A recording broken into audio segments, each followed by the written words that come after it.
Good evening. Welcome to left and right. అధికారంలోకి వచ్చిన తర్వాత భారతీయ జనతా పార్టీ దేశంలోని కొన్ని రాష్ట్రాలను ఎంపిక చేసుకుని ఆ రాష్ట్రాల్లో పాగా వేయడమే లక్ష్యంగా వ్యూహరచన చేస్తోంది. అందులో భాగంగానే పార్టీ అధ్యక్షుడు అమిత్ షా మిషన్ 7 ఇంప్లిమెంట్ చేస్తూ వస్తున్నారు. ఆ మిషన్ 7లో 7 రాష్ట్రాల్లో భవిష్యత్తులో పాగా వేయాలి, అక్కడ బలపడాలి, ఆ రాష్ట్రాల్లో అధికారాన్ని చేజిక్కించుకోవడమే లక్ష్యంగా భారతీయ జనతా పార్టీ శ్రేణుల్ని కదిలించాలి, ముందుకు పరుగులెత్తించాలనేది రథసారథి యొక్క ముఖ్య లక్ష్యం.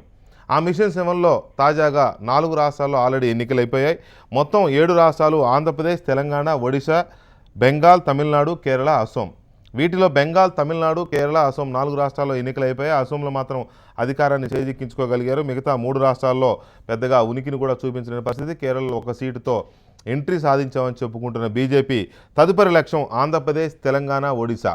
ఈ 3 రాష్ట్రాల్లో కూడా బలమైన ప్రాంతీయ పార్టీలు, చాలా కాలంగా ప్రజల్లో బలాన్ని పెంచుకుని వేళ్ళూనుకున్న ప్రాంతీయ పార్టీలు ఉన్న ఈ 3 రాష్ట్రాల్లో పాగా వేయాలనుకోవడం భారతీయ జనతా పార్టీకి సాధ్యమేనా?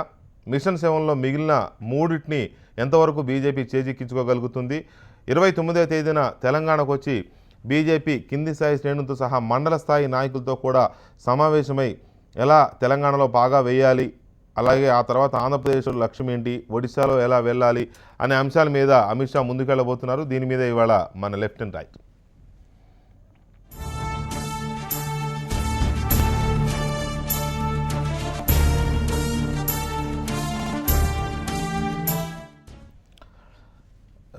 Welcome back. ఈ డిబేట్లో దయాకర్ గారు కాంగ్రెస్ పార్టీ అధికార ప్రతినిధి, రఘునందన్ రావు గారు బీజేపీ అధికార ప్రతినిధి స్టూడియోలో ఉన్నారు. ఇక పుల్లారావు గారు రాజకీయ విశ్లేషకులు ఢిల్లీ నుంచి ప్రత్యక్ష ప్రసారాలు అందుబాటులో ఉన్నారు.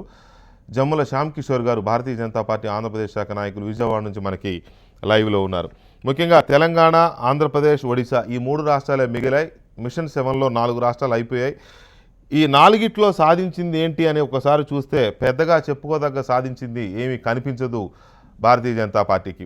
అసోంలో మాత్రం అధికారాన్ని 15 ఏళ్ల కాంగ్రెస్ నుంచి అధికారాన్ని రాబట్టుకోగలిగింది బీజేపీ. అంతే తప్ప బెంగాల్, తమిళనాడు, కేరళ ఈ 3 రాష్ట్రాల్లో పెద్దగా సాధించిందేం లేదు. కేరళలో 1 అసెంబ్లీ స్థానాన్ని గెలిచి కేరళలో ఎంట్రీ సాధించామని చెప్పుకోవడానికి మాత్రం 1 సీటు గెలిచినట్టుగా ఉంది. మిగతా కీలకమైన తమిళనాడు, బెంగాల్ రాష్ట్రాల్లో మాత్రం సాధించింది ఏమీ లేదు. అది ఆ పరిస్థితుల్లో ఆంధ్రప్రదేశ్, తెలంగాణ, ఒడిశాలో ఏం చేయబోతుందనేదే మనకు ముందున్న ప్రథమ అంశం. పుల్లారావు గారు, మిషన్ 7లో 7 రాష్ట్రాల్లో 4 రాష్ట్రాలు ఎన్నికలు అయిపోయాయి. 4 రాష్ట్రాల్లో బీజేపీ సాధించిన దాన్ని బట్టి చూస్తే ప్రాంతీయ పార్టీలకు చాలా బలంగా ఉన్న ఈ మిగిలిన 3 రాష్ట్రాలు ఆంధ్రప్రదేశ్, తెలంగాణ, ఒడిశా ఈ 3 రాష్ట్రాల్లో పాగా వేయాలనే ప్రయత్నం ఎంతవరకు ఆచరణ సాధ్యంగా కనిపిస్తోంది? నాకు ఈ 3 రాష్ట్రాల్లో ఒరిస్సా, తెలంగాణ చూసుకుంటే బీజేపీ అధికారంలో లేదు, అధికారం పంచుకోవట్లేదు. కాబట్టి వాళ్ళకి ఒక కొత్త ఊపు మాత్రం దేశం అంతా ఒక నేషనల్ పార్టీగా ఇవాళ కాంగ్రెస్ పార్టీని రిప్లేస్ చేసింది. కాబట్టి నా అభిప్రాయంలో మంచి అవకాశాలు పెరుగుదలకు ఉన్నాయి. మీరు ఎక్కడ చూసుకున్నా మీరు చెప్పిన మాట కేరళలో కూడా ఏం బాగా చేయలేదంటే కొద్దిగా నేను ఒప్పుకోలేదు. బాగానే చేశారు పరిస్థితులు బట్టి. అస్సాంలో విజయం చాలా విశేషమైన విజయం. ఇవన్నీ చూసుకుంటే ఒరిస్సాలో కూడా కాంగ్రెస్ తగ్గిపోతా వస్తుంది. కొత్త నాయకత్వం రాలేదు, కొత్త మెంబర్షిప్ రాలేదు.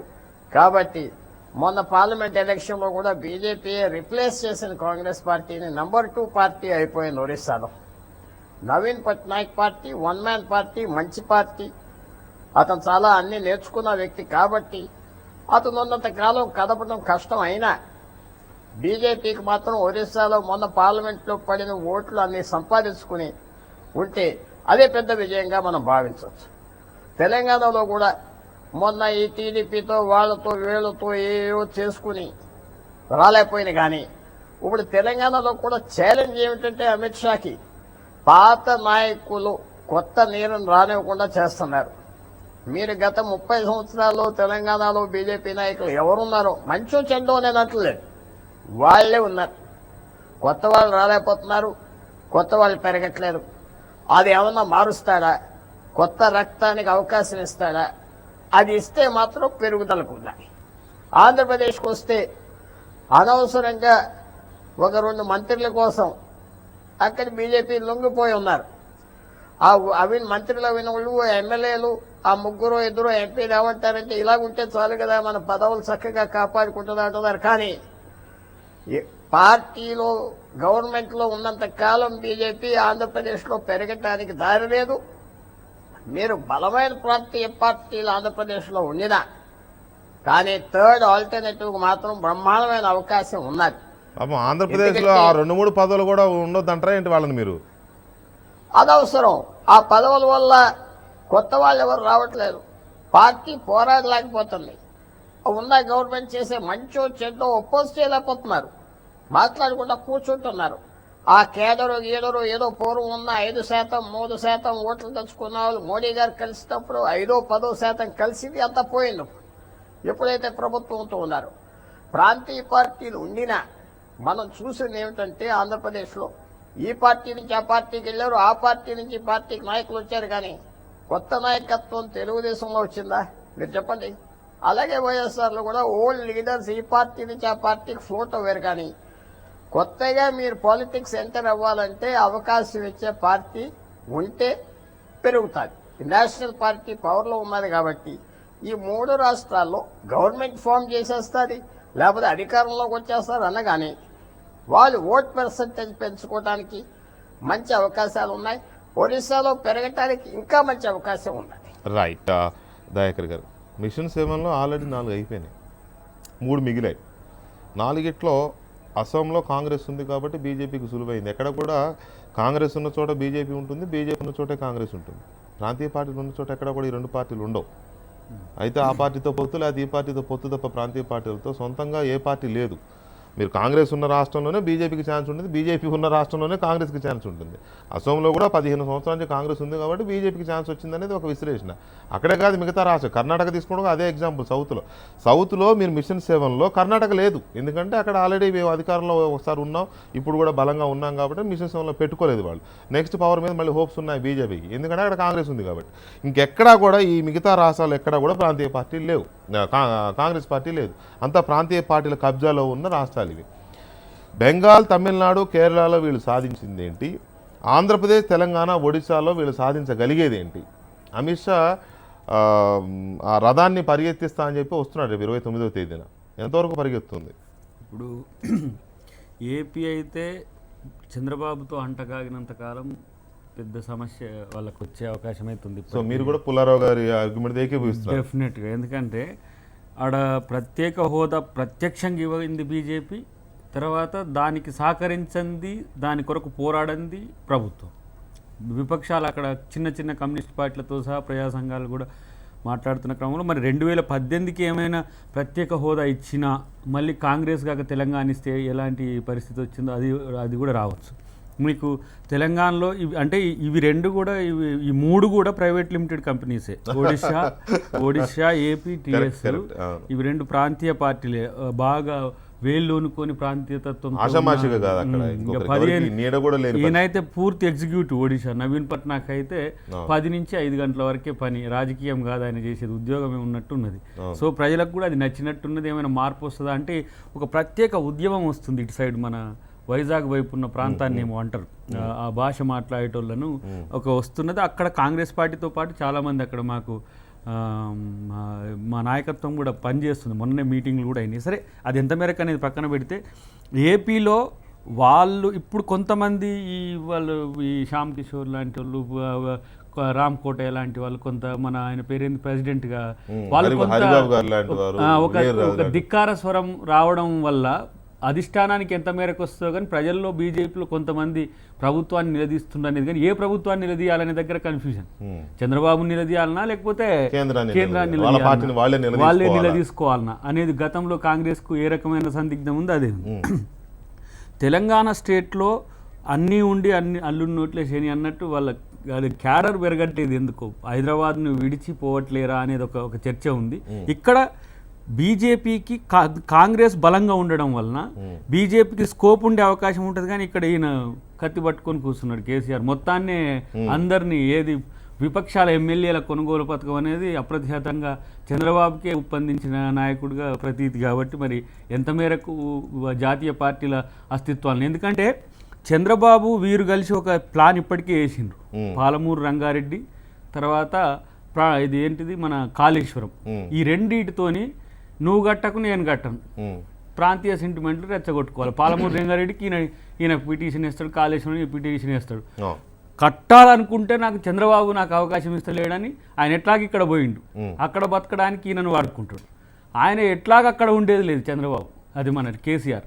ఆయన ఈయనను వాడుకునే ప్రయత్నాల్లో ఈ రెండు జాతీయ పార్టీలకు కొంత సంకట స్థితి వస్తుంది. ప్రాంతీయ తత్వాన్ని పెంచి పోషించడంలో ఇద్దరు ఇప్పటికే 2019కి బేస్ వేసుకున్నట్టుగా పరిశీలకులకు అంచనాకు వస్తుంది. కాంగ్రెస్ బీజేపీ ఇరకాటంలో పెట్టడం మీరెటు వైపు 104 ఎట్లుంటాయని ఇప్పటికే కేసీఆర్ అంటూ ఇద్దరిని బీజేపీ మీరు అటువైపు తేల్చుకోండి అని చెప్పి ఎవరు మాట్లాడాలి అంటే ఇవి ఒక చర్చకు వస్తున్న పరిస్థితి. అయితే నాకున్న అంచనా ఏంటంటే వాళ్ళకి బీజేపీకి కూడా గుజరాత్లో జరగాల్సిన అవసరం ఉంది, రాజస్థాన్లో ఎన్నికలు జరిగే అవకాశం ఉంది భవిష్యత్తులో, యూపీ కూడా ఉంది, కర్ణాటక ఉంది.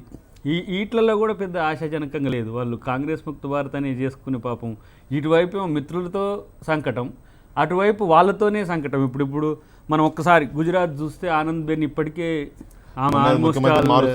ఒక చర్చ. రాజస్థాన్లో వసుంధర రాజుకి ఈసారి ఇప్పటికీ పొటెన్షియల్ ఉన్న కాంగ్రెస్కు పొటెన్షియల్ ఉన్న పంజాబ్ కూడా ఉన్నది. అయితే అన్నిటికంటే ముఖ్యంగా ఏంటంటే బీజేపీ మిత్రులతో సహవాసం రాజకీయాల కోసం కాకుండా పరిపాలనను తర్వాత మంచి సుపరిపాలన అంటున్న వాళ్ళు ప్రజల యొక్క కష్టాలను పట్టించుకోవట్లేదని విమర్శ అది సమస్య వస్తున్నది. కాబట్టి దానివైపు ఆలోచిస్తే మంచిది వాళ్ళకి. రఘునందన్ గారు మళ్ళీ అదే 7 రాష్ట్రాల్లో 4 ఎలక్షన్లు అయిపోయినాయి, మిగిలిన 3 కూడా ఆయన అన్నట్టు ప్రైవేట్ లిమిటెడ్ కంపెనీలు అనే పదం నేను వాడకపోయినా కూడా చాలా బలంగా ప్రాంతీయ పార్టీలుగా చెప్పబడుతున్న పార్టీలు చాలా బలంగా ఉన్న రాష్ట్రాలు ఇవి. ఈ రాష్ట్రాల్లో మీకున్న ధైర్యం ఏంటి? ఉదాహరణకు తెలంగాణలో మీకున్న ధైర్యం ఏంటి? ఇక్కడ మేము ఆల్టర్నేట్ శక్తిగా ఎదగలుగుతామనే ధైర్యం దేన్ని చూసుకుని మీరు ఆ ధైర్యాన్ని చూపిస్తున్నారు? అంటే కార్యకర్తల బలమే వెంకటకృష్ణ గారు. ఏ పార్టీ ఎదుగుదలైనా కానీ కార్యకర్తల మనోబలం మీదనే ఆధారపడి ఉంటుంది. 137% ముస్లిం సోదరులు ఉన్నారని 2011 సెన్సెస్లో చెప్పినటువంటి అస్సాం లాంటి రాష్ట్రంలోనే భారతీయ జనతా పార్టీ అంత గొప్ప ఘన విజయాన్ని సాధించింది. 5 సీట్లు ఉండే పోయించారు అక్కడ అస్సాం అసెంబ్లీలో. 5 నుంచి 66కు రాగలిగిన వాళ్ళము, 4 నుంచి 47కు హర్యానాలో రాగలిగిన వాళ్ళము. ఈడ 5 ఎమ్మెల్యేలు, 1 ఎమ్మెల్సీ, 1 కేంద్ర మంత్రి ఉన్నటువంటి ఈ చోట్ల తెలంగాణకు మొదటి నుంచి కూడా భారతీయ జనతా పార్టీ బలమైనటువంటి స్థానం. మెదక్ జిల్లా కేంద్రం సంగారెడ్డి గెలిచినాం, నిజామాబాద్ జిల్లా కేంద్రం నిజామాబాద్ గెలిచినాం, కరీంనగర్ జిల్లాలో విద్యాసాగర్ గారు చాలాసార్లు గెలిచినారు, కరీంనగర్ ఎంపీగా గెలుచున్నారు, చాలా స్థానాలు గెలిచినాయి. ప్రతి నియోజకవర్గంలో ఎన్ఎస్ శ్రీనివాసరెడ్డి గారు మహబూబ్ నగర్ జిల్లా కేంద్రం నుంచి గెలిచినారు. మొన్న ఓడిపోయిన వాటిల్లో కూడా వెంకటకృష్ణ గారు 1000 నుంచి 2500 ఓట్లలో భారతీయ జనతా పార్టీ ఓడిపోయిన స్థానాలు 15 స్థానాలు ఓడిపోయింది 2014 ఎన్నికలలో. 5 గెలిచిరు, 15 స్థానాలని మేము 2500, 3000 ఆ ఓట్ల మార్జిన్ లోపల ఓడిపోయినటువంటి సందర్భం. 15 స్థానాలు అంటే రమారమి. సరే తెలుగుదేశంతో పొత్తు లాభం చేసిందా నష్టం చేసిందనే సెకండరీ డిబేట్, కానీ దాదాపు 20 స్థానాలలో మొన్ననే 2014లో జరిగిన ఎన్నికలలోనే Bharatiya Janata party triangle contest లోపల దగ్గర దాకా వచ్చినటువంటి పార్టీ. చిన్న ప్రాంతం పేరు మీదనే తెలంగాణ అనేటువంటి ఒక ప్రాంతం పేరు మీదనే సెంటిమెంట్ రెచ్చగొట్టేసి కేసీఆర్ గారు అంత గొప్పగా ఇచ్చేస్తుంటే, కేసీఆర్ గారి పరిపాలన 2 సంవత్సరాల తర్వాత కూడా కేవలం మాటలు మాత్రం ఉన్నాయి తప్పితే చేతులలో ఎక్కడ కనబడినటువంటి పరిస్థితులలో ప్రజలు ప్రత్యామ్నాయం వైపు చూస్తూ ఉన్నారు. మీరు ఇందాక డిస్కషన్ ప్రారంభించినప్పుడు చెప్పినారు, దయాకర్ కూడా అదే మాట్లాడినారు, అన్ని పార్టీలని మింగేస్తున్నాడు. కానీ భారతీయ జనతా పార్టీ నుంచి కనీసం ఒక కౌన్సిలర్ని కూడా తీసుకోలేకపోయినటువంటి పరిస్థితి ఉంది అక్కడ. కాబట్టి కొంత సిద్ధాంతాల పునాదిగా పనిచేసేటువంటి పార్టీగా చాలా కాలం నుంచి కార్యకర్తల మనోధైర్యం, నక్సలైట్ మూవ్మెంట్లో 100,000 మంది కార్యకర్తల్ని ఈరోజు ఆల్ ఇండియా జాతీయ ప్రధాన కార్యదర్శిగా ఉన్నటువంటి మురళీధర్రావు గారి మీద కూడా ఉస్మానియా యూనివర్సిటీ లోపల ఫైరింగ్ జరిగినటువంటి సంఘటన. ఎక్కడ కూడా మొక్కవని ధైర్యంతో పనిచేస్తున్నారు. మొన్న గెలిచిన అస్సాంలో పేరాల చంద్రశేఖరరావు గారు ఎన్వైకే జాతీయ వైస్ ప్రెసిడెంట్ గారు దాదాపు 10 సంవత్సరాల నుంచి అక్కడే ఉండి ఫుల్ టైమర్గా పనిచేస్తున్నారు. జమ్మూ కాశ్మీర్లో మురళీధర్రావు గారు ఉన్నారు, అస్సాంలో ఉన్నారు. ఇట్లా చాలామంది కమిట్మెంట్ ఉన్నటువంటి కార్యకర్తలు ఉన్నారు. తెలంగాణలో భారతీయ జనతా పార్టీకి కమిట్మెంట్కి ఎక్కడ తక్కువ లేదు. సరే తెలుగుదేశంతో పొత్తు వల్ల కొంత ఇబ్బందికరమైనటువంటి పరిస్థితులు ఫేస్ చేసినారు. లాస్ట్ మినిట్ దాకా సీట్లు డిక్లేర్ చేయలేకపోయినారు. ఒకరు పోటీ చేయాల్సిన స్థానంలో ఇంకొకరు, కొంత గందరగోళం నెలకొన్నటువంటి దాని కన్ఫ్యూజన్ వల్ల కొంత నష్టం జరిగింది. కానీ అదర్వైజ్ మొన్న కూడా ఒట్టిగా గెలవాల్సిన స్థానాలు 40-45 స్థానాలు మామూలుగా తెలుగుదేశం భారతీయ జనతా పార్టీ ఆడుకుంటూ పాడుకుంటూ గెలవాల్సినటువంటి స్థానాలు ఉండే. కాబట్టి మాకు ఖచ్చితమైన కార్యకర్తల పునాది ఉంది. ఇప్పుడు మేము సభ్యత్వాన్ని పూర్తి చేసుకుంటే తెలంగాణలో పోయినసారి సభ్యత్వాన్ని కంపేర్ చేసుకుంటే 4 లక్షలు ఉన్న సభ్యత్వాన్ని ఇప్పుడు 23 లక్షలకు పెంచుకోగలిగినాం. మేము ఆన్లైన్ మెంబర్షిప్ ద్వారా మేము పెంచుకున్నటువంటి సభ్యత్వం 23 లక్షలకు పెరిగింది వెంకటకృష్ణ గారు. అంటే దాదాపు 6 రెట్లు పెరిగింది సభ్యత్వం అక్కడ. ఇక్కడ ప్రత్యామ్నాయ రాజకీయ శక్తి కావాలని చెప్పి తెలంగాణ ప్రజలు కోరుకుంటున్నారు. ఆ కుటుంబం ఒంటెత్తు పాలన, ఒంటెత్తు పోకడ, ఆ కుటుంబం అనుసరిస్తున్నటువంటి విధానాల పట్ల ప్రజలకు ఒక రకమైనటువంటి ఇబ్బందికరమైన వాతావరణం నెలకొంది. అయితే ప్రత్యామ్నాయంగా తెలుగుదేశం నిల్చుంటుందా అంటే నిల్చోలేదని చాలా స్పష్టంగా తేటతెల్లమైపోయింది. సరే, కాంగ్రెస్ పార్టీ పరిస్థితి ఏందనేది కొత్తగా మళ్ళీ మనం ఈరోజు డిస్కస్ చేసుకోవాల్సినటువంటి అవసరం లేదు. నిన్ననే ఏబీపీ అనేటువంటి ఒక సంస్థ నిన్ననే సర్వే ఫలితాలని ప్రకటించింది. ఇప్పటికిప్పుడు ఎన్నికలు జరిగితే ఎట్లా ఉంటుంది మోడీ గారి పరిపాలన, మోడీ గారు పుంజుకుంటున్నారా, కాంగ్రెస్ పుంజుకుంటుందా అని లెక్కలేస్తే మేము ఉన్న స్థానం నుంచి ఇంకా 20 స్థానాలు మేము పెరిగినాం, వాళ్ళు కూడా ఒక 47 నుంచి 66 వాళ్ళు కూడా ఒక 20 స్థానాలు పెరిగినట్టు కనబడతా ఉంది. అంటే ఎట్లా చూసినా ఇప్పుడు ఒక ఇంపాక్ట్ అనేది పార్లమెంట్ ఎన్నికలలో జరుగుతున్నటువంటి ఇంపాక్ట్ అనేది ఖచ్చితంగా లోకల్గా పడుతుంది. దానివల్ల పోలింగ్ పర్సెంటేజ్ పెరుగుతుంది. మాకు ఖచ్చితంగా బలమైనటువంటి కార్యకర్తలు ఉన్నారు. ఇందాక ఎవరొక మిత్రుడు ఎక్కడ కలిసిన సందర్భంగా చెప్తా ఉన్నాడు, హైదరాబాద్కే పరిమితమైనారని. అందుకని కొత్త అధ్యక్షుడు లక్ష్మణ్ గారు వచ్చిన తర్వాత మీరు చూస్తుంటారు దాదాపు అన్ని జిల్లాల పర్యటనని కంప్లీట్ చేసుకున్నారు, ఒక 2-3 జిల్లాలు మినహా. ఈ లోపలనే అమిత్ షా ఆల్ ఇండియా అధ్యక్షుడు గారు రేపు సండే వస్తూ ఉన్నారు. సండే వచ్చి ఆయన మండల ప్రెసిడెంట్, మండల ప్రధాన కార్యదర్శులు, అంతకంటే పైన ఉన్నటువంటి అందరితోటి ముఖాముఖి ఇంటరాక్షన్ పెడతా ఉన్నారు. ఒక నెలలో Bharatiya Janata party all India అధ్యక్షుడు 2 సార్లు రాబోతా ఉన్నాడు. నెక్స్ట్ మంత్ కూడా జూన్ 8 నుంచి 10 మధ్యలో రాబోతున్నారు వెంకటకృష్ణ గారు. 4 రాష్ట్రాల్లో మీరు ఏం సాధించినారంటే 0 ఉన్న కేరళలో ఆరంగరేటం చేసినాం. కేరళ పరిస్థితి ఏందో మీకు తెలుసు. వెస్ట్ బెంగాల్లో కూడా 0 స్థానాల నుంచి 3 స్థానాలకు పోయినాం. పోలింగ్ పర్సెంటేజ్, ఓట్ల పర్సెంటేజ్ పెంచుకున్నాం. పెరుగుతుంది మాకు ఓట్ల శాతం అనేది. ఇప్పటికిప్పుడు ఇది కాకపోతుండొచ్చు. ఇప్పుడు నేను చెప్తే మీలాంటి వాళ్ళు ఒప్పుకోకపోవచ్చు, లేదా డిబేట్లో ఉన్న మిగతా మిత్రులు ఒప్పుకోకపోవచ్చు. మీరు చూడండి, వచ్చే అసెంబ్లీ ఎన్నికలలో కేరళలో మేము 85 స్థానాలు గెలిచి చూపెడతాం మీకు. 85 స్థానాలతో సహా మేము ఐడెంటిఫై చేసుకొని పనిచేస్తాను. That is the commitment of Amit Shah గారు. ఆయన ఒక డిజైన్ ఫ్రేమ్ చేసి ఆ డిజైన్కి అనుగుణంగా కార్యకర్తలు నడిపిస్తూ ఉన్నారు. ఒక లక్ష్యాన్ని నిర్దేశించుకొని ఆ లక్ష్య సాధన కోసం పనిచేస్తూ ఉన్నారు. కాబట్టి మాకు సక్సెస్ వస్తుంది అనేది నేను చెప్పగలుగుతాను. రైట్. టీఆర్ఎస్ సీనియర్ నాయకులు వేణుగోపాలాచారి గారు లైన్లో ఉన్నారు. వేణుగోపాలాచారి గారు నమస్తే అండి. Good evening. వేణుగోపాలాచారి గారు, బీజేపీ మిషన్ 7 రాష్ట్రాలు మిషన్గా పెట్టుకుని వెళ్తుంది. మీకు తెలుసు 4 రాష్ట్రాలు ఎన్నికలు అయిపోయినాయి, ఇంకా 3 రాష్ట్రాలు ఉన్నాయి. 3ట్లో ఆంధ్రప్రదేశ్, తెలంగాణ, ఒడిశా ఈ 3 ఉన్నాయి. 29వ తేదీన అమిత్ షా గారు తెలంగాణ రాబోతున్నారు. ఇవాళ రమణ్ సింగ్ గారి టూర్లో వారు మాట్లాడుతూ ఏమంటారంటే తెలంగాణలో బీజేపీ అధికారంలోకి రావడం ఖాయం, అస్సాంలో లాగే ఇక్కడ కూడా పంచపాండవులు ఉన్నారు, సిమిలారిటీస్ ఉన్నాయి, మేము ఇక్కడ విజయబావుట ఎగరేస్తాం వచ్చే ఎన్నికల్లో అనేది రమణ్ సింగ్ గారి మాట. ఇప్పుడు రఘునందన్ గారు చెప్పింది, వారి నమ్మకాలు, వారి స్ట్రాటజీలు విన్నారు మీరు. సో బీజేపీ మిషన్ 7లో తెలంగాణ పెట్టుకొని వాళ్ళు ముందు కదులుతున్న తీరును మీరు ఎలా చూస్తున్నారు? ఎంతవరకు వాళ్ళకి స్కోప్ ఉంది? ఇప్పుడు 2 సంవత్సరాల మోడీ పరిపాలన గురించి మొన్న కేంద్ర కేబినెట్ లో ఒక్కొక్క మంత్రి 2 రాష్ట్రాలకు వెళ్ళాలి, ఖచ్చితంగా మొత్తం అక్కడ కేంద్రం నుంచి వచ్చే నిధుల గురించి ప్రస్తావించాలి, కేంద్ర ప్రభుత్వం చేపడుతున్న పథకాలతో పాటు మోడీ ఇమేజ్ పెంచాలని చెప్పేసి కేబినెట్ లో తీసుకున్న నిర్ణయం మేరకే ఈరోజు మన రాష్ట్రాల్లో వచ్చిన మన ముఖ్యమంత్రితో సహా అందరు కూడా మంత్రులుగా కావాలని మొత్తం దేశం మొత్తం కావాలని డిసైడ్ చేసుకున్నారు. మరి వాళ్ళు వచ్చుడే మోడీ గారిని పొందడానికి, బీజేపీని మెచ్చుకోవడానికి వస్తున్నారు తప్ప బీజేపీ రాదు అని వాళ్ళ ప్రణాళికనే 2 సంవత్సరాల్లో దేశం వెళ్ళిపోతుందా అని చెప్పి అయితే మన కార్యక్రమం చేస్తున్నారో దానిలో భాగంగానే మోడీ నాయకత్వంలో ఈరోజు మరి ఇంకా ముందు ముందు ఇంకెన్నో అవకాశాలు ఉంటాయన్న ఉద్దేశంతో ఈరోజు వ్యవస్థ జరుగుతున్నది. కనుకనే ఈరోజు ఈ 3 రాష్ట్రాలు 4 రాష్ట్రాల్లో రఘు గారు చెప్పినట్టు వారింగ్ రేటింగ్ చేస్తామని సంతోషపడడం తప్పు లేదు. కానీ ఇప్పుడు ఈ 3 రాష్ట్రాల్లో ఒరిస్సా కానీ, తెలంగాణ కానీ, ఆంధ్ర కానీ ఇప్పుడున్న పరిస్థితుల్లో సీట్లు పెరగవచ్చు కానీ అధికారంలో రావటం వల్ల చాలా కష్టం ఈరోజు. ఎందుకంటే తెలంగాణ ప్రాంతం తీసుకుంటే తెలంగాణలో మేజర్ అపోజిషన్ కాంగ్రెస్ పార్టీ ఈరోజు ప్రతి కాన్స్టిట్యూన్సీ కూడా కొన్ని ఓట్లు గతంలో తెలుగుదేశం పార్టీ ఉండేది, కాంగ్రెస్ పార్టీ ఓట్లు ఉండేది 30 సంవత్సరాలు, 15 ఓట్లు బయట ఉండేది. తెలుగుదేశం పార్టీ ఆటోమేటిక్ తగ్గడం వల్ల కాంగ్రెస్ పార్టీ ఆ పరిస్థితిలో కొంచెం పికప్ అయింది. ఆ గ్యాప్ లో బీజేపీ ఫిలప్ కాలేకపోతున్నది. ఏ జిల్లాలు తీసుకున్నా కూడా ఏ తెలుగుదేశం మైనస్ అయితే బీజేపీ పికప్ అవుతుంది. మీరు అన్నట్టు ప్రతిపక్షంగా కాంగ్రెస్ పార్టీ ఉంటుందా, బీజేపీ ఉంటుందా అన్న ఆలోచన ఉండేది. ఇప్పుడు ఏంటంటే 2 కూడా ఈరోజు అధికార పార్టీకి 2 కూడా చాలా కోసులు, తెలంగాణ భాష చెప్పాలంటే అది కలబడినంత కోసులు ఉన్నాయి. ఒకే ప్రభుత్వం ఉన్నప్పుడు ఆటోమేటిక్ గా కొన్ని విమర్శలు వస్తాయి, ప్రభుత్వం నుండి కొన్ని నెగటివ్ కూడా తప్పదు.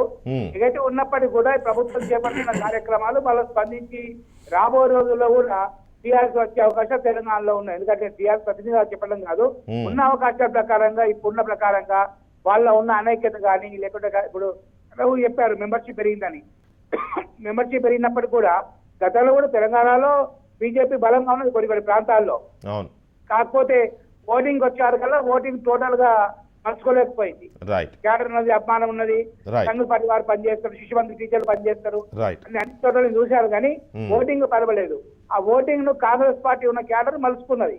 Right. అయితే తెలంగాణ మటుకు కాంగ్రెస్ పార్టీ ప్రతిపక్ష పార్టీగా ఉండే అవకాశాలనే తప్ప బీజేపీ వచ్చే అవకాశాలు లేవు.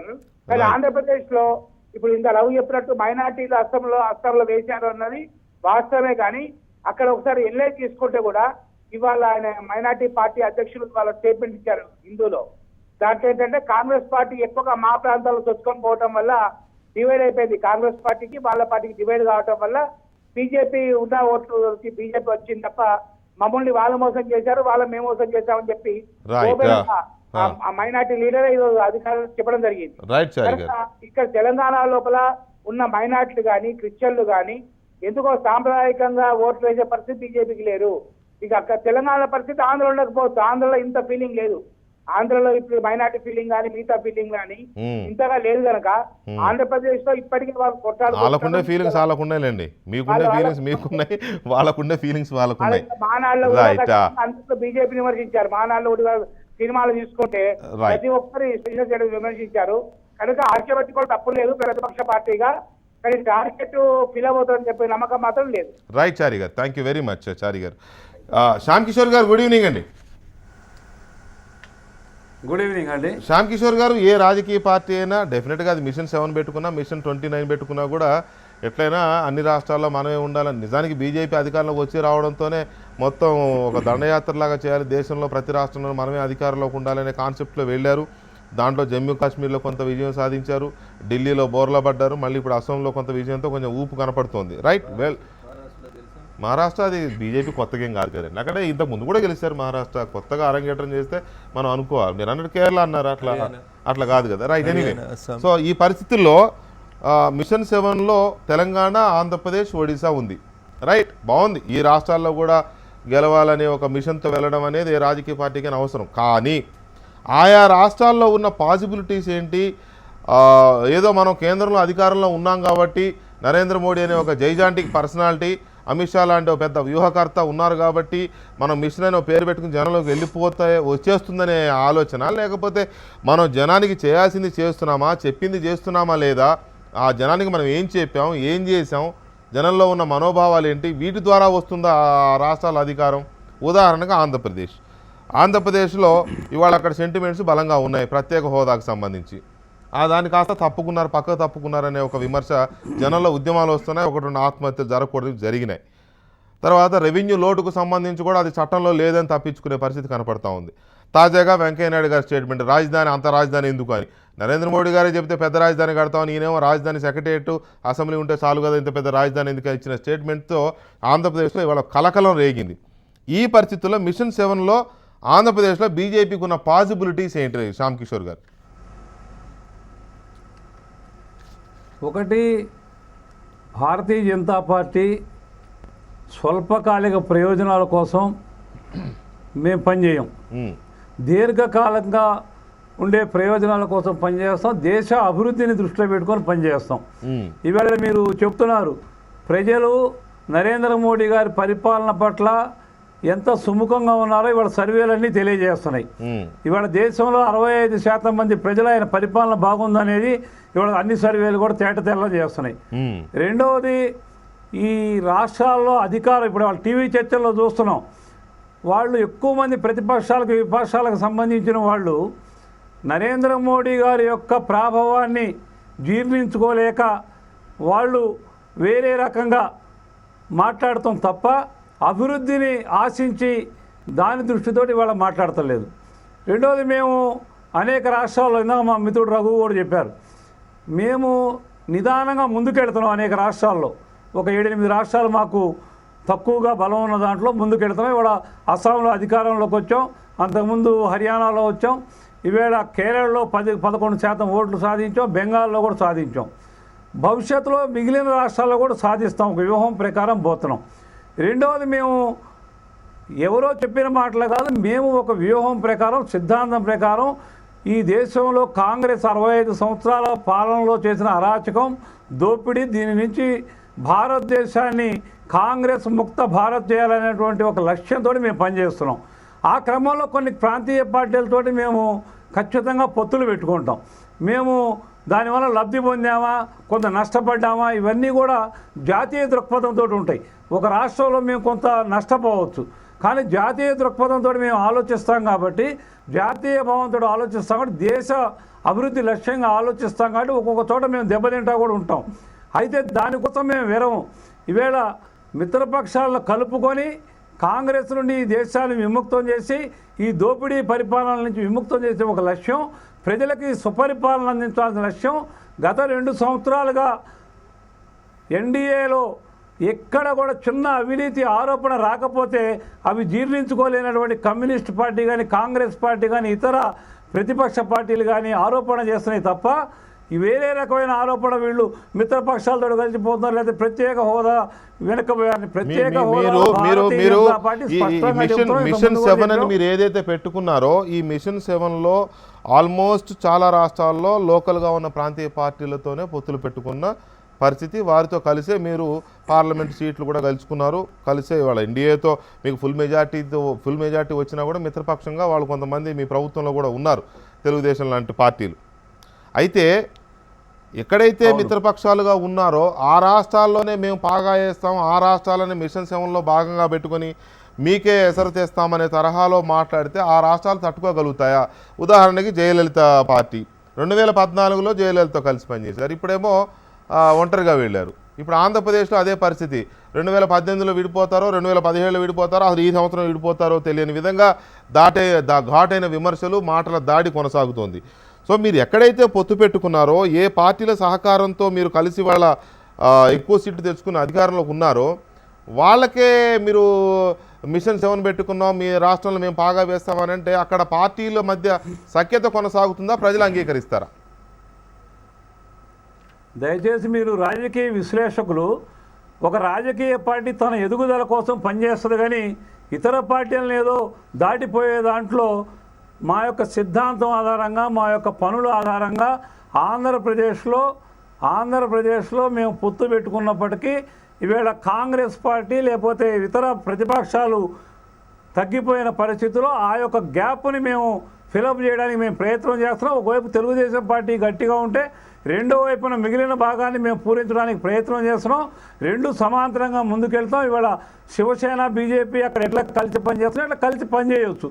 అయితే ఏ రాజకీయ పార్టీ యొక్క వ్యూహాలు వాళ్ళకుంటాయి. తెలుగుదేశం వ్యూహాలు తెలుగుదేశానికి ఉంటాయి, బీజేపీ వ్యూహాలు బీజేపీకి ఉంటాయి. తెలుగుదేశం మిత్రపక్షం కాబట్టి బీజేపీ ఎదుగుదల ఉండకూడదని మీరు అనుకోవటం అది ఏదైతే ఉందో పొరపాటైన అంశం.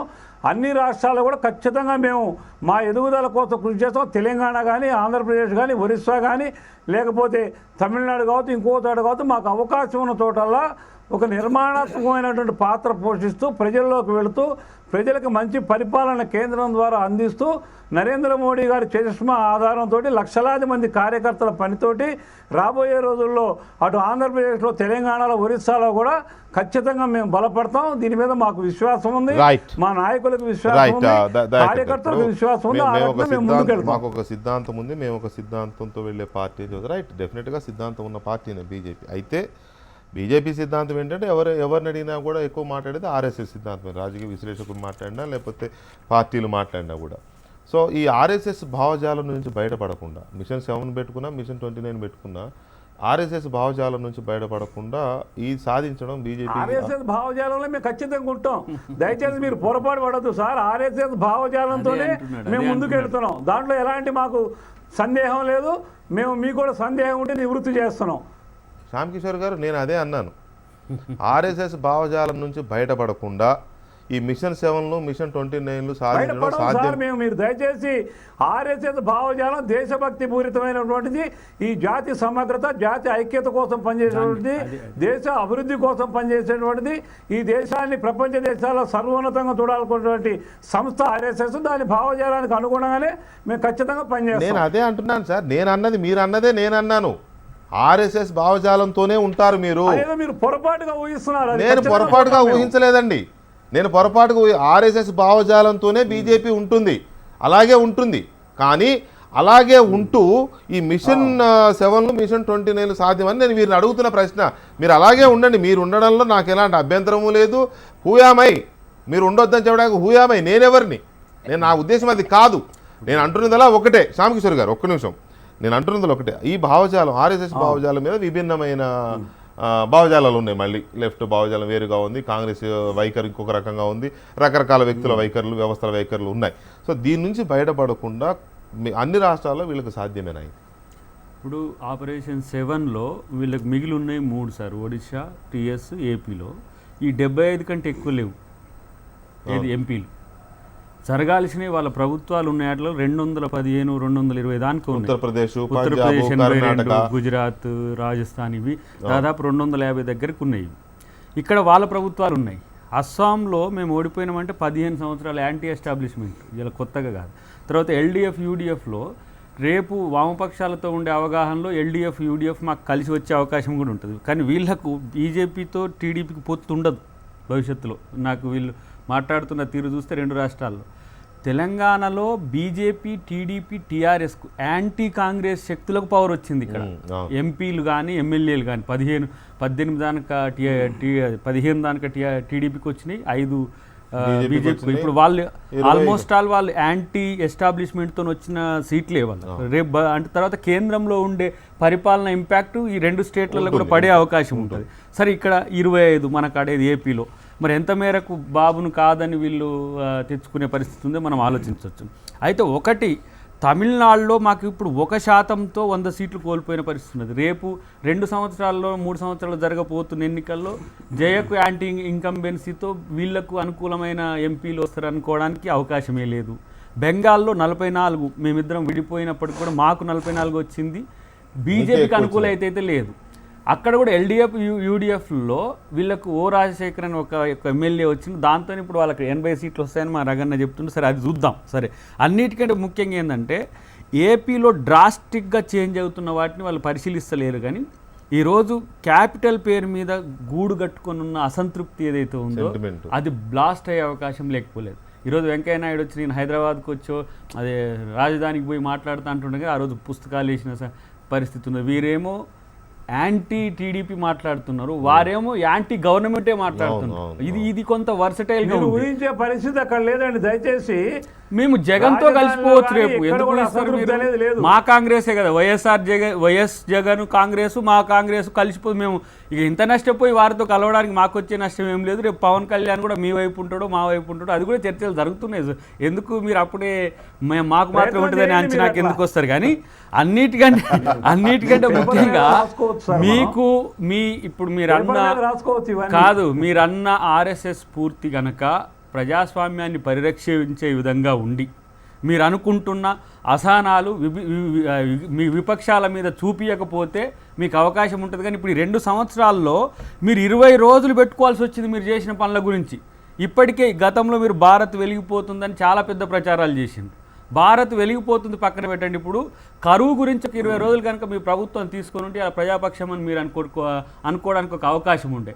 ప్రజలు కష్టాల్లో ఉంటే మనం సంబరాలను చేసుకుంటున్నప్పుడు ప్రజాపక్షంగా ఉంటున్నట్టు ఎట్లా ఆర్ఎస్ఎస్ పూర్తి కేంద్రమైనా ఎట్లా మీరు జబ్బలు జరుచుకునే ప్రయత్నం చేస్తారో ఆలోచించుకోవాల్సిన అవసరం ఉంటుంది. నన్ను అగస్టా వెస్ట్లాండ్ ఇరికేయడానికో లేకపోతే నన్ను నేషనల్ హెరాల్డ్ ఇరికేయడానికో వాళ్ళ ప్రభుత్వం పనిచేస్తుంది తప్పితే. దయచేసి మీరు అర్థం చేసుకున్నారో లేదో, కరువు రాష్ట్రాలకు 70% అదనపు కరువు నిధులు ఇచ్చినటువంటి ప్రభుత్వం ఇక్కడ దయచేసి కరువుతో ప్రభుత్వం ఒప్పుకుంది, కోర్టు చెప్పింది కూడా.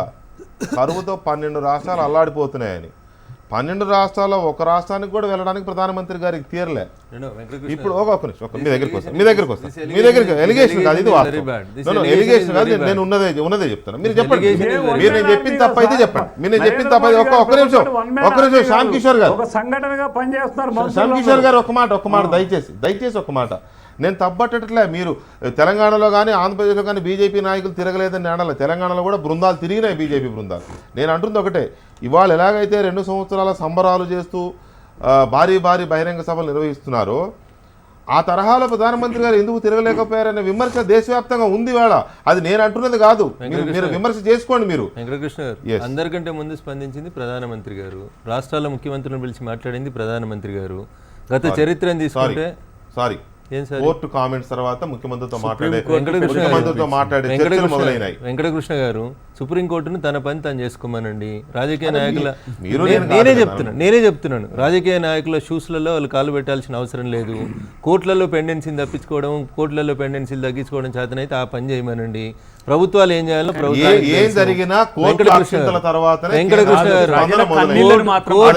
వెంకటకృష్ణ గారు అక్షింతలు వేసేంత ఇది సోయి కోర్టుకు లేదు.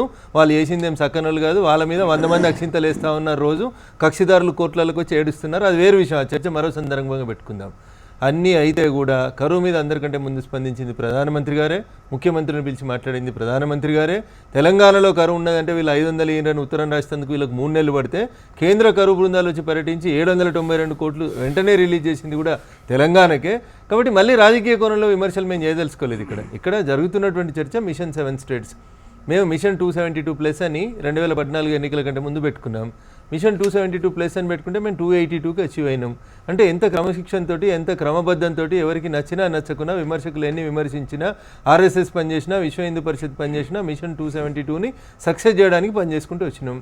20 రోజులు మీరు ప్రచారం చేసుకుంటున్నారు, భారత్ వెలిగిపోతుంది అంటున్నారు. తప్పనేది మా దయాకర్ గారికి ఉన్నటువంటి ఆక్షేపణ. మేము కరువుని సమీక్షించక, కరువును పట్టించుకోక, కరువు రాష్ట్రాలకు నిధులు ఇవ్వకపోతే మా తప్పది. బేసికల్గా పనిచేయాల్సినటువంటి రాష్ట్ర ప్రభుత్వాలు బేసికల్గా ఏమంటారు 9,000 కోట్లు మీరు ఇచ్చింది. గతం లోపల కాంగ్రెస్ పార్టీ ఏమి ఇచ్చింది, గతంలో ఉన్న కరువు ఏంది, 2 సంవత్సరాలు పక్కన పెట్టారు. ఒక నిమిషం వినండి. మన్రేగా కింద 5 లక్షల చెరువుల కుంటలు దేశవ్యాప్తంగా చేయించాలి, దాని నుంచి కూడా ప్రొడక్షన్ వైపు తీసుకోవాలి, ఉత్పాదక రంగం వైపు పోవాలి, భూగర్భ జలాలు పెంచాలని ఒక క్లారిటీగా ఈ దేశ పరిరక్షణ కోసం, ఈ దేశ పర్యావరణ పరిరక్షణ కోసం నరేంద్ర మోడీ గారు ఒక లాంగ్ విజన్ తోటి పనిచేస్తూ ఉన్నారు. అది చాబర్ పోర్ట్ అగ్రిమెంట్ కూడా మనం చేసుకున్నటువంటి అగ్రిమెంట్. ప్రతి సంవత్సరం రైతులకి యూరియా పేరిట 1,00,000 కోట్లు కేంద్ర బడ్జెట్ లోపల కేటాయిస్తున్నారు వెంకటకృష్ణ గారు. 2003లో మొదలైనటువంటి అగ్రిమెంట్ కాంగ్రెస్ ఒకవేళ పూర్తి చేసి ఈపాటికి అక్కడి నుంచి గ్యాస్ గిట్ట తక్కువ ధరలకు వచ్చుంటే రైతన్నలు చాలా లాభపడేవాళ్ళు. అసలు మొదలుపెట్టినటువంటి ఏ కార్యక్రమాన్ని కూడా కాంగ్రెస్ పార్టీ పట్టించుకోలేదు ప్రజల పక్షంగా.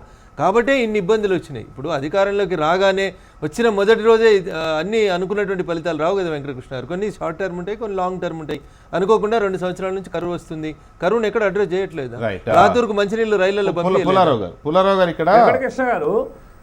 వెంకటకృష్ణ గారు చెప్పండి. ఒక విషయం వెంకటకృష్ణ గారు చెప్పండి. ఈవేళ గత ప్రభుత్వాల్లో కరువు వస్తే రాష్ట్ర ప్రభుత్వం నుంచి నివేదికలు వెళ్ళిన తర్వాత 3 నెలల తర్వాత బృందాలు వచ్చేవి.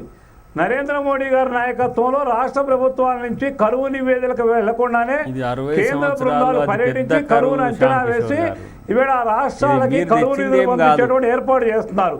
నరేంద్ర మోడీ గారు స్వయంగా వాటి మీద ఆలోచించారు కాబట్టి ఇవాళ కరువు రాష్ట్రాలకు సహాయం అందుతుంది. కానీ ప్రజలను తప్పుదోవ పట్టించేటువంటి ఆలోచన చేయడం ఇది నాయకులు మానుకోవాలి. ఖచ్చితంగా కరువు నిధులు నరేంద్ర మోడీ గారి కనుసన్నల్లో అన్ని రాష్ట్రాలకి ముందుగానే గతంలో కన్నా ఏదైనా వాతావరణం ఇబ్బంది వచ్చినప్పుడు వారం రోజుల్లోనే వాళ్ళ బృందాలు వచ్చేటువంటి కార్యక్రమాన్ని వాళ్ళు నరేంద్ర మోడీ గారు పెట్టారు. ఇది అర్థం చేసుకోండి దయచేసి. కాదు, కరువు విషయంలో ఎట్లా పట్టించుకుంటారు అనేది నేను మాట్లాడితే విమర్శ, ప్రజలు అది గమనిస్తారు. మీరు లాభం వచ్చింది కూడా వంచరైతుంది.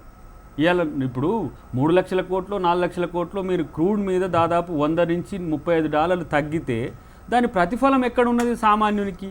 దాని మీద చర్చ. ఇప్పుడు ఎట్లా మీకు ఏ రకంగా ప్రజలు మీ వైపు ఉంటారని అనుకొని ఈ ప్రయత్నం చేస్తారనేది మేము ఇప్పుడు మీరు బలపడాలనుకుంటే ప్రజలకు అనుకూలంగా ఇక్కడ ఎవరికైనా శ్యామ్ కిషోర్ గారు మనం ఏదో చిన్న విషయాలు కన్ఫైన్ అవ్వడం కరెక్ట్ కాదు. ఓవరాల్ గా మనం ఒక అంశాన్ని మనం దీర్ఘంగా చర్చించాల్సిన అవసరం ఉంది. పుల్లారావు గారు ఇక్కడ అధికారంలో ఉన్నప్పుడు అది మన్మోహన్ సింగ్ గారైనా, లేకపోతే సోనియా గాంధీ గారైనా, వాజ్పేయి గారైనా, అద్వానీ గారైనా, ఇప్పుడు నరేంద్ర మోడీ గారైనా, అధికారంలో ఉన్నప్పుడు వారి చుట్టూ ఒక అధికార కవచం ఒకటి ఆరా అంటాం కదా మనం. ఆ అధికారం తాలూకు ఆరా ఒకటి వారి చుట్టూ ఉంటుంది. అది ఉన్నంతకాలం వారిని చూడగానే ఒక మెస్మరైజింగ్ పవర్ లాగా కనబడుతూ ఉంటుంది కార్యకర్తలకు కానీ, ఆ పార్టీ కార్యకర్తలకి. అది చూసుకొని మేము వెళితే మిషన్ 7లో పెట్టుకుని అట్లా ఉంటే ఇవాళ 65% మంది ప్రజలు నరేంద్ర మోడీ గారి నాయకత్వాన్ని ఇవాళ మారా అంటే ఎందుకు మాకు బలపరుస్తున్నారు 130 సార్? వచ్చినాయి సార్. మీరు అనుకున్నట్లు ఇంకా కనుక అది waste ఆరా కాదు, ఉంటే కాదు. మా ముసుగులోనే మేము ఉంటే ప్రజలు ఎవరైతే ఉన్నారో వాళ్ళు ఇవాళ 65% మంది మోడీ గారి నాయకత్వం కావాలని ఎందుకు కోరుకుంటున్నారు? ఇప్పుడు ఏబీపీ ఒక్క సర్వే నిమిషం ఆగండి. సార్ పార్లమెంట్ ఉన్న ఢిల్లీలోనే కదా సార్, ఒక్క సీటు కూడా రాకుండా ఓడిచ్చారు. బీహార్ ఏమైంది? పార్లమెంట్ ఉన్న దగ్గరే కదండి. బీహార్ ఏమైందండి? 1,25,000 కోట్ల ప్యాకేజీ, 1,25,000 కోట్ల ప్యాకేజీ ప్రకటించినా కూడా బీహార్ లో కేర్ చేయలేదు కదండి ప్రజలు. దయచేసి శ్యామ్ కిషోర్ గారు, సర్వేలు రకరకాల ఫ్యాక్టర్స్ ఉంటాయి. సర్వేలో ఏమన్నారు ప్రజలు? మోడీ గారే ప్రధాని కావాలంటూనే, ప్రభుత్వం బాగుంది అంటూనే, ప్రభుత్వం ఏం చేస్తుందో, ప్రభుత్వ పథకాలు ఏంటో సామాన్య ప్రజలకు ఇంకా చేరలేదనే 49% మంది అభిప్రాయం వ్యక్తం చేశారు. బహుశా మీరు అది చూసినట్టు లేరు. ఆ సర్వేని మొత్తాన్ని మీరు స్టడీ చేయండి దయచేసి. ఇక్కడ పుల్లారావు గారు ఒక మాట, ఆ ఆరా చూసుకొని, ఒక్క నిమిషం ఆగండి శ్యామ్ కిషోర్ గారు దయచేసి ఆగండి. ఆ ఆరాని చూసుకొని మనం జనంలోకి వెళితే మనకి మిషన్ 7 పేరుతో వెళితే మనకు ఒక పాజిటివ్ వైబ్రేషన్ వస్తుందనే ఉద్దేశంతో వెళ్ళడం ఫలితాన్ని ఇస్తుందా? లేక ఆయా రాష్ట్రాల్లో, అది తెలంగాణ, ఒరిస్సా, లేకపోతే వాటి కాళ్ళ ఆంధ్రప్రదేశ్ కానీ ఏదైనా కానివ్వండి, అక్కడ ఉన్న ప్రజలకు మనం చేయాల్సింది చేశామా, చేస్తున్నామా, అక్కడున్న పరిస్థితులు తగ్గట్టుగా మనం స్పందిస్తున్నామా అనేది ప్రజల కోణంలో ఆలోచిస్తే మిషన్ 7లు సక్సెస్ అవుతాయా? ఆరా అనేది తప్పకుండా పనిచేస్తారు. మన్మోహన్ సింగ్కి 2004 నుంచి 2009 వరకు బ్రహ్మాండమైన ఆరా ఉన్నది. నేను అనుకుంటున్నా 2009 కాంగ్రెస్ విజయానికి ఆయన డెఫినెట్ గా చాలా ఉన్నది. 100%. కేవలం 2009లో కాంగ్రెస్ మళ్ళీ గెలిచి యూపీఏ 2 అధికారంలోకి వచ్చిందంటే మన్మోహన్ సింగ్ ఆరా చూసే వచ్చింది. అది 100% కరెక్ట్. అది మనం దాని మీద వెళ్ళగానే 2010 నుంచి రాహుల్ గాంధీ గారు ప్రధానమంత్రి అయిపోతారు ఏం దిగిపోతాడు అనగానే అది కరిగిపోయింది ఆరా. అవును. రెండో పాయింట్, నేను ఉన్న డిస్కషన్లో ఆర్ఎస్ఎస్ గురించి విన్నా. నేను విషయం చెప్తున్నా, ఆర్ఎస్ఎస్ చాలా అడ్వాన్స్డ్ గా ఉన్నది. ఆర్ఎస్ఎస్ థింకింగ్ లేకపోతే జమ్మూ కాశ్మీర్ లో బీజేపీ, పీడీపీ, ముఫ్తీ పార్టీతో అలయన్స్ పెట్టుకోగలదా అండి? అలాగే అస్సాంలో కూడా కొన్ని మైనారిటీ ఓట్స్ తెచ్చుకోవడానికి, ట్రైబల్ ఓట్స్ తెచ్చుకోవడానికి ఆర్ఎస్ఎస్ పనిచేసేది. నార్త్ ఈస్ట్ లో 6 రాష్ట్రాల్లో అక్కడ ఉన్న క్రిస్టియన్ ట్రైబ్స్ అందరితో ఈవేళ కూడా పనిచేసింది. ఈవేళ మేఘాలయలో సాంగ్మా కొడుకుని గెలిపించి తీసుకొచ్చారు. మేరీ కామ్ లాంటి కూడా అట్రాక్ట్ చేస్తున్నారు. నేను చెప్పేది ఆర్ఎస్ఎస్ మంచి చెడ్డాను కాదు, వాళ్ళు అడ్వాన్స్డ్ గా ఉన్నారు. థింకింగ్ చాలా అడ్వాన్స్డ్ గా ఉన్నారు. కేరళలో కూడా ఆర్ఎస్ఎస్ క్రిస్టియన్ కమ్యూనిటీస్ కి చాలా కల్టివేట్ చేయడానికి చూస్తున్నారు. మీరు ఆర్ఎస్ఎస్ బీజేపీకి ఒక నెగటివ్ ఫ్యాక్టర్ కాదు, వాళ్ళు అడ్వాన్స్డ్ పొలిటికల్ థింకింగ్ కి ఉన్నారు. ఆ మార్పు వాళ్ళలో ఉన్నదని మనం గ్రహించుకోవాలి. మూడో పాయింట్ ఏమిటంటే, ఇందాక చాలా మంది బీజేపీ తప్పకుండా పెరగలదు, ఒరిస్సాలో కూడా పెరగలదు, ఆంధ్రాలో పెరగలదు, ఈ తెలంగాణలో పెరగలదు. ఏ రకంగా పెరుగుతారు? కొత్త లీడర్స్ ని అట్రాక్ట్ చేస్తేనే. హర్యానాలో పవర్కి వచ్చారంటే కాంగ్రెస్ లీడర్స్ ని సకానికి అమిత్ షా తీసుకొచ్చారు, బీరేందర్ సింగ్ వగేరా. మహారాష్ట్రలో 60 మంది ఎక్స్ కాంగ్రెస్ ఎమ్మెల్యేస్కి టికెట్లు ఇచ్చి గెలిచారు. బీజేపీ ఒంటరిగా పోటీ చేస్తుంది, శివసేనతో చేయలేదు. అలాగే అసెంబ్లీలో కాంగ్రెస్ ఎమ్మెల్యేలు కాంగ్రెస్ నాయకుల్ని అట్రాక్ట్ చేసి తీసుకొచ్చి నిలబెట్టారు కాబట్టి గెలిచారు. ఈవేళ ఎవరు తక్కువ ఎవరు ఎక్కువ నేను దిగట్లేదు. వాళ్ళకి లీడర్షిప్ డెఫిషియట్ ఉన్నది. పబ్లిక్ లో ఆరా పనిచేసిన లీడర్స్ కావాలి కదా. ఈవేళ ఏ జిల్లాకి బీజేపీ నాయకుడు ఉన్నాడని నిలబడటానికి కావాలి. కాబట్టి ఆరా ప్లస్ పుల్లారావు గారు మాలాంటి కొత్త తరం లీడర్స్ వస్తున్నారు కదా. ఇప్పుడు పుల్లారావు గారు మాలాంటి కొత్త తరం లీడర్స్ వస్తా ఉన్నారు కదా, బీజేపీ ప్రమోట్ చేస్తుంది కదా నెక్స్ట్ బ్లడ్ ని, నెక్స్ట్ జనరేషన్. రఘునందన్ గారు ఒక మంచి ఎక్సెప్షన్ కాదని నేను చెప్పను. అలాగా లీడర్షిప్ అనేది వాళ్ళు అట్రాక్ట్ చేసుకోగలిగితే ఏ రాష్ట్రంలో చేసుకున్నారు ఆ రాష్ట్రంలో మీ దగ్గరికి వస్తున్నా. అసోం లాంటి ప్రయోగాలు ఎన్ని రాష్ట్రాల్లో చేయడానికి సిద్ధంగా ఉంది భారతీయ జనతా పార్టీ. అసోంలో సోనోవాల్ను తీసుకొచ్చి గణపరిషత్ నుంచి సోనోవాల్ని తీసుకొచ్చి అక్కడ నిజానికి ఆయన బీజేపీ మూలాలు కాదు, ఆర్ఎస్ఎస్ మూలాలు కాదు, సంఘ్ పరివార్ మూలాలు ఆయనకి లేవు. అయినా సరే తీసుకొచ్చి ఆయన ఒక లీడర్గా ఎస్టాబ్లిష్ చేసుకుని వాళ్ళు ముఖ్యమంత్రిని చేశారు. అలా ఎన్ని రాష్ట్రాల్లో చేయడానికి వీళ్ళు సిద్ధంగా ఉన్నారు. ఇప్పుడు తెలంగాణ ఉంది ఉదాహరణకి, తెలంగాణలో ఆర్ఎస్ఎస్ మూలాలు సంఘ్ పరివారు అనుబంధం లేని వాళ్ళని ఎవరైనా తీసుకొచ్చి ఫ్రంట్ లైన్లో పెట్టే ఇది ఉందా వారికి? అలాగే ఆంధ్రప్రదేశ్లో ఉందా, ఒడిశాలో ఉందా? ఎంతసేపు మళ్ళీ ఆ భావజాలం ఆ మూలాలు ఉన్న వాళ్ళే కావాలంటే అన్ని రాష్ట్రాల్లో కష్టం కావచ్చు. అది లేకుండా సాధ్యమవుతుందా? రఘునందన్ తెలంగాణలో అందుకు సిద్ధంగా ఉందా? వెంకటకృష్ణ గారు, మార్పు కోరుకుంటున్నటువంటి ప్రతి చోట కూడా పుల్లారావు గారు చెప్పినట్టు ఖచ్చితంగా కొత్త రక్తాన్ని, కొత్త అవకాశాలు ఉన్నటువంటి చోట ప్రతి చోట కూడా భారతీయ జనతా పార్టీ ప్రమోట్ చేస్తూనే వస్తూ ఉంది. నాదొకటే ఒక విజ్ఞప్తి విశ్లేషకులకు కానీ మిత్రులకు కానీ, నేను చెప్పేది ఒకటి, రాష్ట్రాల ఎన్నికల్ని ఎందుకు కేంద్ర ప్రభుత్వ ఎన్నికలతోటి కంపేర్ చేసి చూస్తాం? రాష్ట్రాల్లో ఉండేటువంటి అవసరాలు వేరు. నేను చెప్పాలనుకుంది మీరు చెప్పారు ఢిల్లీలో ఏం జరిగింది అని. ఢిల్లీలో 7 పార్లమెంట్లు మేము గెలిచినాం. ఎందుకు ఆ రోజు ప్రజలంతా దేశంలో ఒక మంచి నాయకత్వం కావాలి, నరేంద్ర మోడీ గారు లాంటి వ్యక్తి ప్రధానమంత్రి అయితేనే ఈ దేశం బాగుంటుంది అని కోరుకున్నారు. రాష్ట్రాలకు వచ్చేసరికి రాష్ట్రాల అవసరాలు వేరు ఉంటాయి. రాష్ట్రాల అవసరాన్ని తీర్చేటువంటి సందర్భాన్ని బట్టి ఇప్పుడు మీరే అన్నారు సోనోవాల్ని ప్రొజెక్ట్ చేయడం వల్ల అస్సాంలో జరిగింది. అదే ఢిల్లీలో మేము ఒకరిని ప్రొజెక్ట్ చేయడం వల్ల కొంత ఇబ్బంది కలిగి ఉంటుంది. భారతీయ జనతా పార్టీ ప్రయోగాలకు వెనకడుగు వేస్తుందని ఎవరు అనుకోవాల్సిన అవసరం లేదు. మహారాష్ట్రలో భారతీయ జనతా పార్టీ ఒక సందర్భంలో అవసరమైతే శివసేనను అదుకొని ఒంటరి ఎన్నికలు పోయి గెలిచి అధికారంలోకి వచ్చినాం మేము.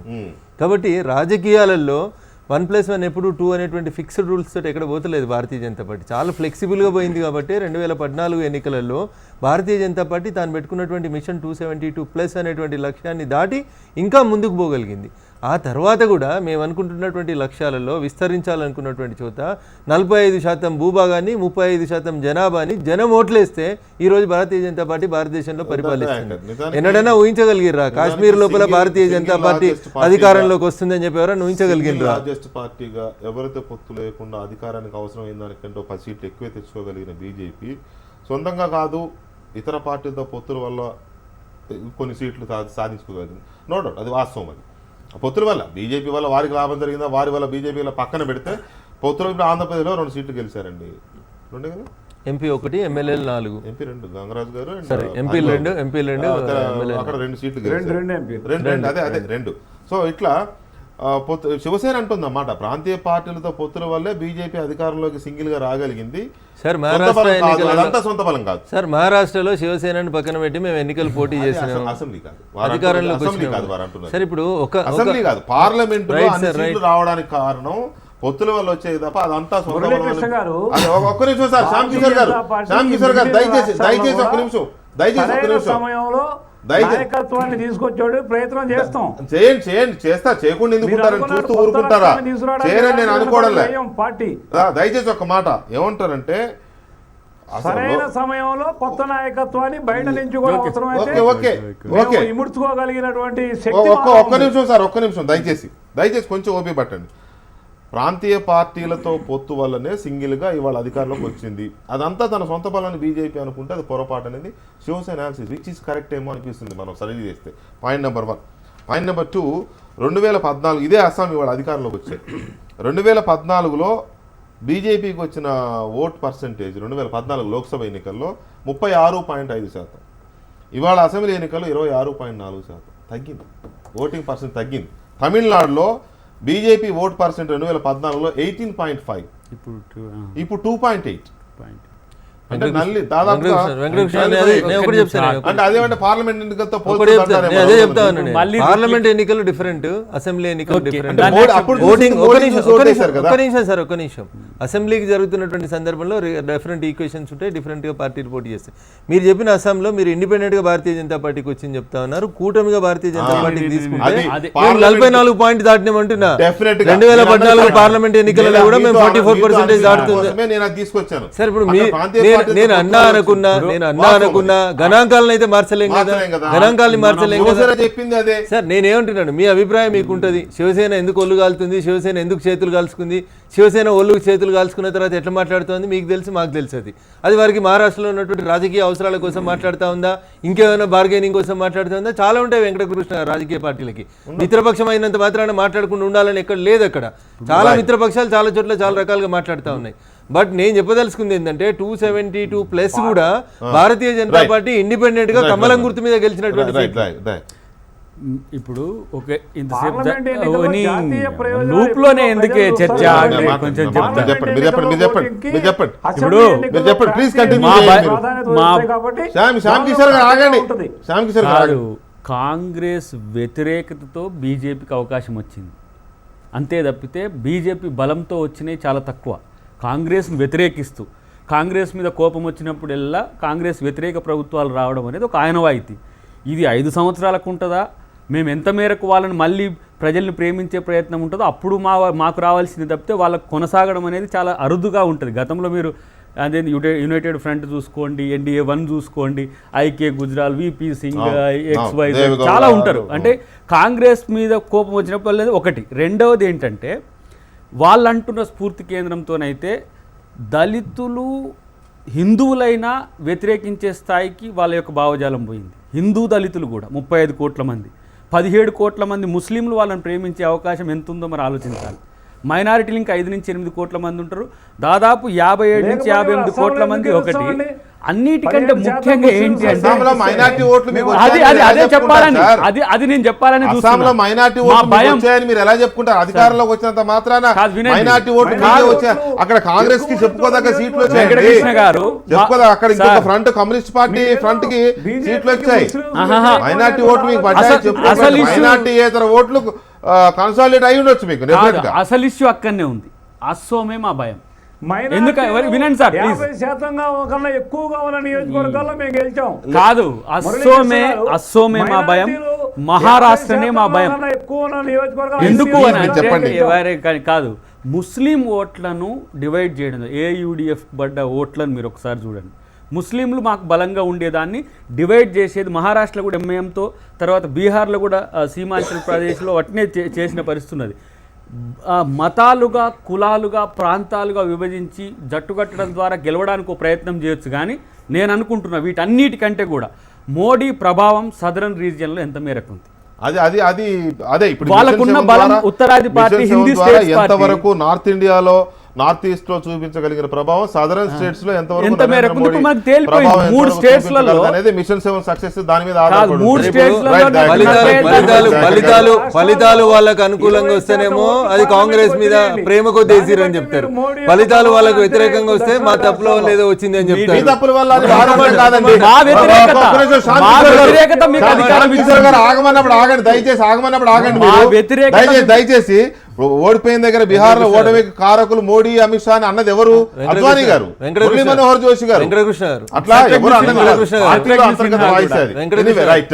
మేము ఏమంటున్నాం సార్, ఇక్కడ మాకు గెలవడానికి స్కోప్ ఉంది. ఆ దిశగా మా కొత్త అధ్యక్షుడు గ్రౌండ్ లో పనిచేస్తా ఉన్నాడు, కొత్త నాయకత్వాన్ని Definitely గా promote ప్రయత్నం చేస్తా ఉన్నాడు. చేస్తారు. అవును. మేము ప్రజలలోనే ఉంటున్నాం కాబట్టి ఖచ్చితంగా మేము ఇక్కడ Right, గెలుస్తాం. రఘునందన్ గారు. ఈ Thank you రాష్ట్రంలో very much. భారతీయ జనతా పార్టీకి Thank you మంచి very స్కోప్ much. ఉంది అనేది మా పుల్లారావు గారు అభిప్రాయం. అండ్ శ్యామ్ కిషోర్ గారు, థ్యాంక్ యూ వెరీ మచ్ మాతో చర్చలో పాల్గొన్నందుకు. ఇది ఇవాళ లెఫ్ట్ హ్యాండ్. మళ్ళీ రేపు కలుద్దాం. Thank you, good night.